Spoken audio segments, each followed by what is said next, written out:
Welcome to our part 2 final part for VMware management, ESXi for help desk. Now, this is not the only thing that you will come across in VMware. They have a lot of products.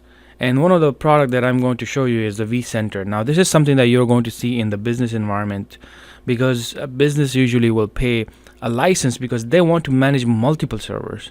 They won't have just one server.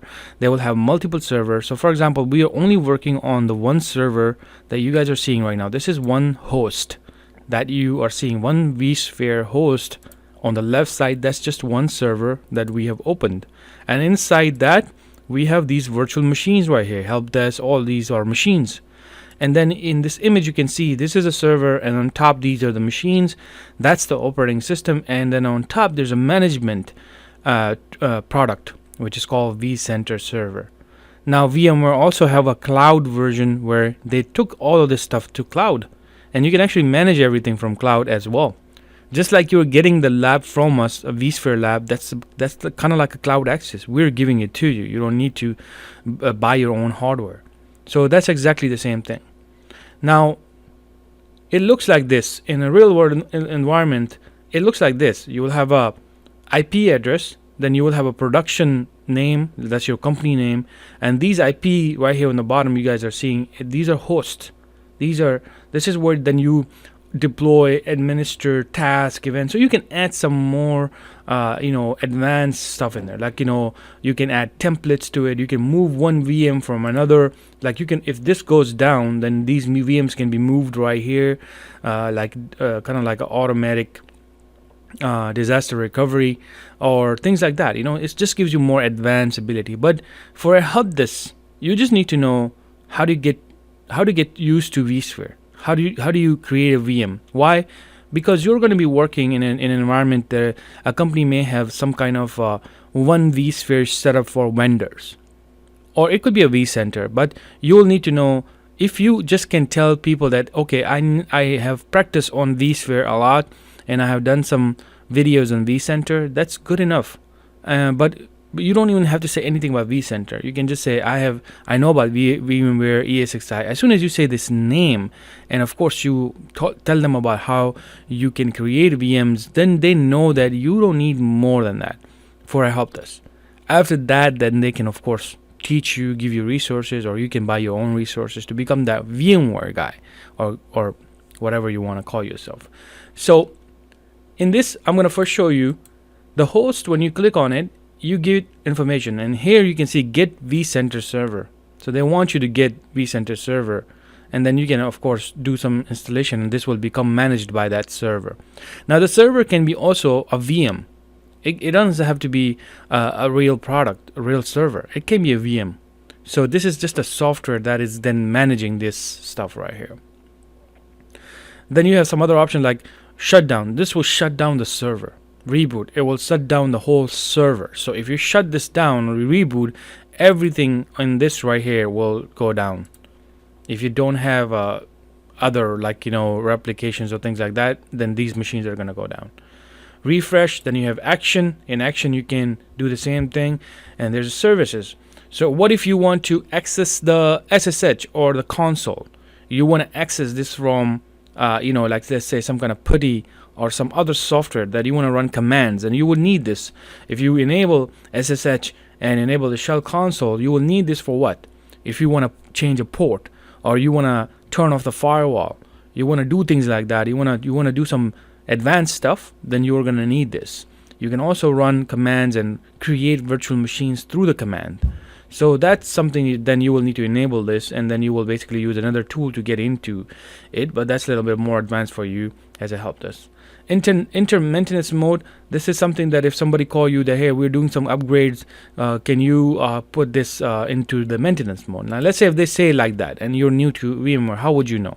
This is why you're taking this training. So you're going to go to action, and you're going to click on enter maintenance mode, and then that's it. Then they will tell you to remove the maintenance mode again, and everything should be good.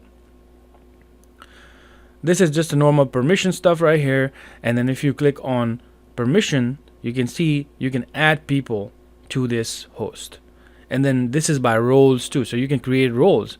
I want to let's say for example John, I want to give him just a VM access, VM management. Then I will be able to do that by going to the roles and creating a role, and then I will create John and give him that role. So then John is not just shutting down my whole servers. On the right side, this is the CPU information of the whole host and the memory, the full amount of memory that you have in this host.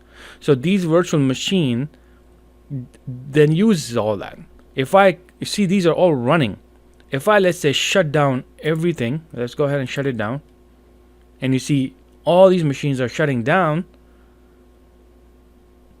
And that's another thing, this is like in a virtual environment. If you're new, you see how quickly you can shut down 50 machines, and you can turn it on 50 machines like that. So think about the easiness of virtualization. I mean, that's why we love this kind of stuff, because it's pretty easy to do this, because we've been through the hard stuff. Now we can appreciate it a lot. I'm sure brand new people are going to be like, oh, okay, this is something cool, but I didn't see the other part. So yeah, you're going to have a little time with this. But look at this. When I turn it off, all the memory went down, CPU went down. It's going to go even more down, because it's going to totally be done. But the space is not going to go down. The space is because you have used the space. So what did I say in the beginning? In virtualization, look at that, it's 0 right now. In virtualization, the main concern is going to be memory and the storage. If you have a lot of memory and less storage, you can't really do much. If you have less memory and a lot of storage, you can't really do much either. If you have a less CPU, that's fine. CPUs are very powerful these days. I mean, it can take a lot of virtual. I mean, you can go to online and just search that how many virtual VMs can I run on one host, and it's going to be a lot. So it changes all the time. You should do that research, and based on your CPU, what you're using, so then you can do the calculation. So this is where then you can come and see the other information, like what is my IP address of this host. This is IPv4, this is IPv6. Then the DNS information, gateway, and other things like what network am I using. Some servers have multiple networks. So let's go to the network, and you see right here, if you see physical NICs, this server have almost 5 network cards, but I'm sure only 2 are being used. The reason for that is this could be a pretty nice card where they have a lot of ports in there, but only 2 may be enabled. So you see this one is enabled, and that one is plugged in, and that's 1 gig right there, the speed of that network. Then we have virtual NICs. So this is a NIC that you have created for management. So I can go to this IP address and get to this host. But then, of course, I can do some advanced things, and I can make it available through just naming and things like that. Then you have firewall rules. All of this stuff right here, help desk will not be doing anything. Most likely, you're not going to be working on this stuff. This is where the VM sysadmin will be coming here and creating all these ports and VMs and things like that. Once this is done, just like in a lab, we tell people that don't worry about this stuff, worry about this stuff. We're going to give you all the domain controller, help desk staff, 2 machines, 1 application. Then you can do all the help desk skills that we're teaching from just one lab. And that is exactly, if you look at our business model, so these are the machine right now. I'm going to turn it on. And these are the machine that we're giving out our members. So if you look at it right here, you see all of them are turned on. This is our application. And you see help desk 300, B, C, D, E. That's when we do training. But then we have other labs too right here. Like for example, 500 lab that is coming off these. So if I click on this, this is a student lab right here. And we can take over with the student and help them. But again, this happened because we utilize virtualization. It was not possible for us to do this with a physical hardware. Why? Because first of all, we're not going to give 6 machines, 6 hardware just for 1 lab. I mean, that's just too much, and too much for the bills and everything. Of course, nobody's going to do that. So that's why you're going to be using virtualization, and then you're going to be doing some advanced techniques to make this happen. And right now you see it's coming up. Some of these machines are going to show up automatically here. That's because it's set up with this virtualization. So that's a perfect example for you guys that how we use virtualization and then how you're going to get calls. So the first call you can get is, hey, we have 5 vendors working with us, and I want you to create 5 machines. So what do? The first thing you do is you need the ISO file, just like we did in a Windows server. So you're going to go to storage. You're going to click on data storage browser, and here you see that I have uploaded. They said this is the ISO. So I'm going to upload here. I click on upload, and then I'm going to pick that ISO and upload it here. Now I don't need it for this one because I already did that. So if you have the ISO, you can pick anything, Linux, whatever you think that you can install in this and it can work in the virtualization, then you can install it from here. Then once you do that, then after that you would need to open up the create section right here. You can do it from here. You can right click, you can create register from here, but this is the one that I use. And then you will click next here, and then let's say for example you're installing Windows Server 2016, then you're gonna just type it, or maybe if you want to name it DC16, DC1, it's really up to you. Then you're gonna name that. What is that? Is that Linux, Mac OS, other, or Windows? We're gonna do that, and then you're going to pick it. So here 2016 is available. I'm sure they will have 19 available soon. And if you click next, that's where you have a data store.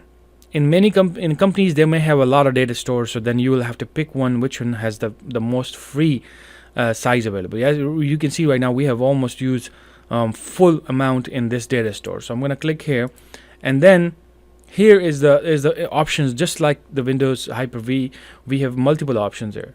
You can add a CPU, you can up it. If you want to give more vCPUs, you can do that. You can change the memory by doing 4096. I can change this to GB to make it more easier for myself. If I don't know the MB, so I'm gonna just say 8, and here you go. I can just put 8, and then here's the disk information. So you need to make sure what do you want to do with this stuff.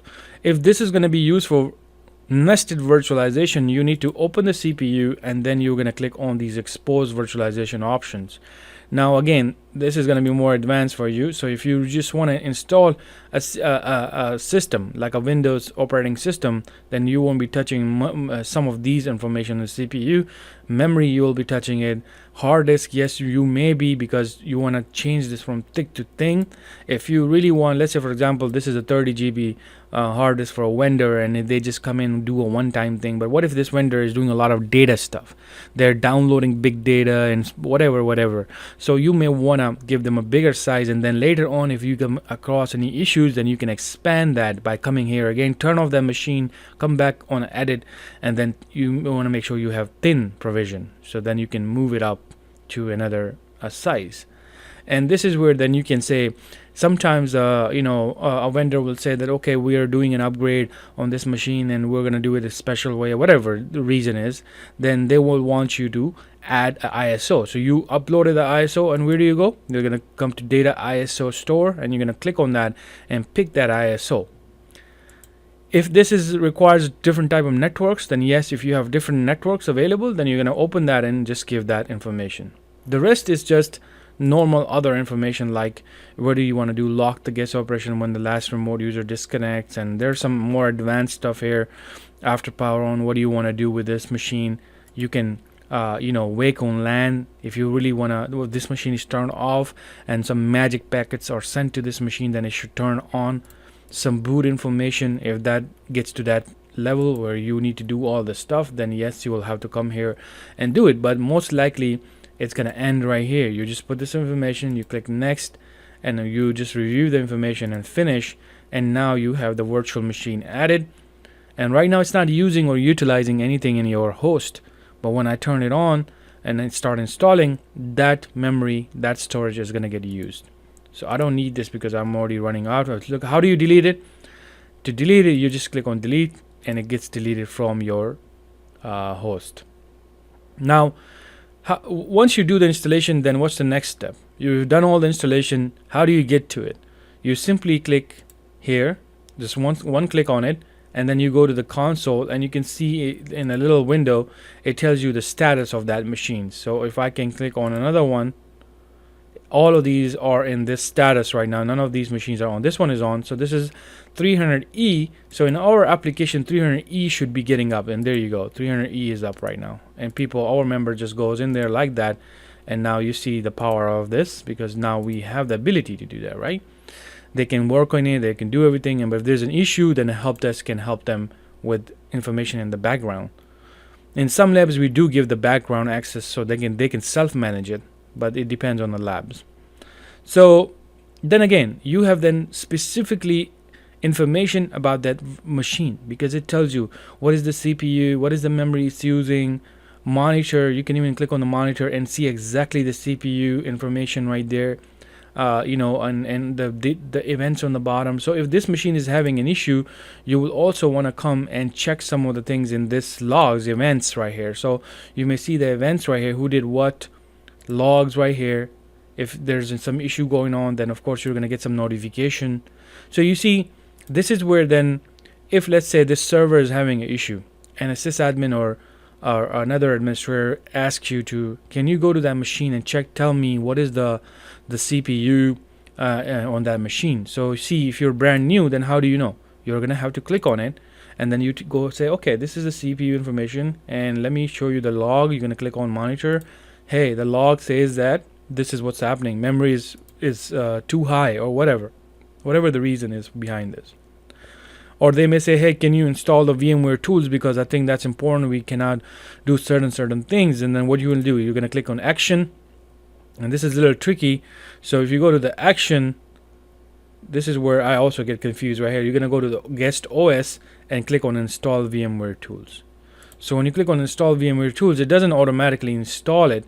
You have to actually get into the system and then open it. So if I show you with our members when we do the lab, if I do this, I go to the E and open it up, do the all control delete. Now you must be like, why are you using application to do this? That's just to show you, that we can do these things, So you can also come back here. How do you get to it? You're gonna click on console and click on open browser.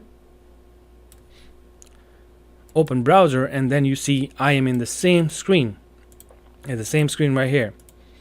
So if I come here now and show you the VMware tools, go to this PC, and that's the VMware tools. I can right click on it and open it, and I can double click on the auto run or 64. Let's just do the auto run.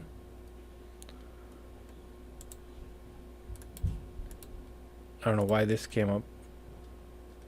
Alright, we don't need to use that. I don't know why that, but let's do the 64-bit setup. Maybe this needs to be associated with this file, so that doesn't have that. So I'm gonna click 64-bit right now, because I know my machine is 64-bit, and I run this, and now I install the VMware tools on this machine. So this will be happy. I'm not gonna get this message anymore. So I'm gonna get more advanced features with that. I can power off the machine. I can suspend the machine. I can reset the machine. I can go to the actions, and I can do a lot of different things. And the most important thing is what? The snapshot. So if I come here and I say one student work on it for a while, and now the time is over, lab is over for 30 days, and then we have snapshots. I can just reset it back to the original snapshot. I can right click here. First, I will take a snapshot. To take a snapshot, you take one and uncheck the memory. This takes a lot of time. So then basically just just name it whatever and say, okay, this is a snapshot that I want to use. Once you do that, it's a very quick process. And if you want to restore it, go back to snapshot, manage snapshots, and here you see I can click here, fresh snapshot with a default. So this is whatever a management have done, and they want to save their time, that they're going to use these type of features in virtualization to make it super easy. If I'm teaching 30 people, I'm not going to be sitting there creating 30 machines all over again, doing the same process. I will just make it once, make a snapshot of it, and then once everything is done, we go back to that snapshot. See, to make things very easy in our business. And I'm sure other people will be using this type of technology for different type of things. For example, if you have a domain controller, or you have a server, or you have a vendor machine, and you have done a lot of work on it, you want to take a snapshot because you don't want to be doing this all over again for a second vendor. So if you have that machine, you created it, then how can we do a disk image? Let's say somebody delete this snapshot. or delete this virtual machine, then I'm done, because I really have to create all over again. So to take care of this, how do I make an image of this machine so then I don't have to do this? It's pretty easy process in VMware, all just like the other one. So we're gonna go to the console and we're going to open it up, and the first thing you would do is to log into this machine and then sysprep it, just like the Windows. So when you do the sysprep, you log into this machine, and I think it was E right here. Let's go back to E. So you can also go to console like this, and there's a multiple way they give you option. You can open a new browser, you can install another tool. This is going to be more clear, but it requires a tool. So I don't like to install any tools when I'm here. This is already pretty powerful in the web browser. See how clear it is in the browser. So here, typical installation. We're not going to do this now. So that's just a normal VMware tool. But if I want to take a snapshot, what do? I finish every single thing in this virtual machine. Then what do? I right click, I go to run, I run sysprep. And this is exactly the same thing if you're doing it for a physical machine. If you want to do this the same way. So you're going to open that, and I'm going to click on generalize and click OK. And this what we'll do. I want to shut this down then. I'm going to shut it down. I'm going to click OK. This machine, it will run the sysprep. I showed that in my part 3 video for Hyper-V, so I'm not doing this now. So let's say I did ran that and it's shut down. It's shut down now. How do you take a backup of this inside the same machine? And do you want to use it again? Yes, of course you can. All of these help desk machines are coming from one image. I'm going to show you right now. If I go to storage, I'm going to go to data store. So you're going to find that folder. So the folder is this one right here. So you basically, this is running from an image. So that's not the right example. If I show you this one, let's say this is the one, MGT PC, or copy from here. So see how we created a folder. So you're going to go to the main root folder. You're going to create a directory, and you're going to say copy from here. And then you're going to copy that first machine that you sysprepped over here. You're going to actually go there and click on it and click on copy, and then you're going to select a folder copy from here. Then you're going to wait for a few minutes. It's going to get copied over. So you are not using this disk anymore. You're going to always copy from here. Remember this part, copy from here. So then you're going to click here, create a new folder first. Like first going to go to data store again. You see how I created different folders? I can create a new folder here, and I'm going to call it test. And then what you do, you're going to go to copy from here, click here and copy. And now I want to put this in test folder. Now that is my virtual machine right there. Now this is where you're going to go back. And if you want to create an image now, you want to save all this time for installation and all that stuff you don't want to do. And you want to just get a 5 hours loaded machine that you have worked on. You're going to click on create new account again. You're going to click on, let's say, test 2. And here you're going to click on Windows, and then you're going to pick Windows 10, and then same information. You can change whatever you want for this machine, but the most important part is what? You're not installing disk anymore. This is not a fresh disk. So you're going to remove this disk. You're going to add a hard disk, existing hard disk, and then you're going to click on test, and here you're going to pick that machine. Just for example, let's say for example this is my test folder. Of course I'm not using this now. Let's say this is a test folder. I'm going to pick this machine, cancel everything else, and click next, finish, and boom, your machine is on just like that. I can create J, K, H, B, whatever I want to create. I can create as many virtual machines I can in this host as long as it allows me. Now this is a free version, so keep in mind that in a free version you can only give 8 vCPU cores, which is way more than enough for a virtual machine. We only give 2 cores to each machine. 8 is going to be running like a beast, but you don't want to give 8 to just normal machines if you don't want it. But that's the maximum you can do in a free version. So this is it. This is all you can do with this kind of stuff, and this is all that's required for you to know about this stuff in the real environments. If they know that you can do these things, then they don't care about can you image, can you do this, can you do that. They only will care about you now learning their environment. That is the main purpose of you learning this type of skills from our platform, that you don't need to become a master of this. Don't stress too much about it. Don't just go in there now and try to buy a server and try to do these things to think that you're going to pass interview because of that. You can pass interview by just giving them this knowledge. Later on, they will decide what you will be doing in their environment.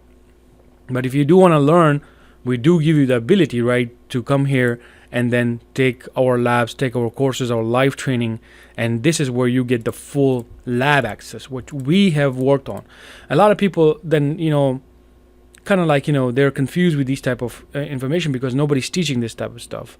This is where you are learning in a real world environment, just like we basically create the same scenario. We have a management PC, we have a server, we have two desktops, we have a help desk machine right here, and then we do deployments, we do all the different type of stuff that just like you guys are learning about virtualization, we touch on many different things, and we have discussed that in our full live training, that what we cover in our live training, and that is something that you guys will be covering in this. Thank you so much for watching this, and this is it for virtualization. We are going to see you in a different skill next. Thank you.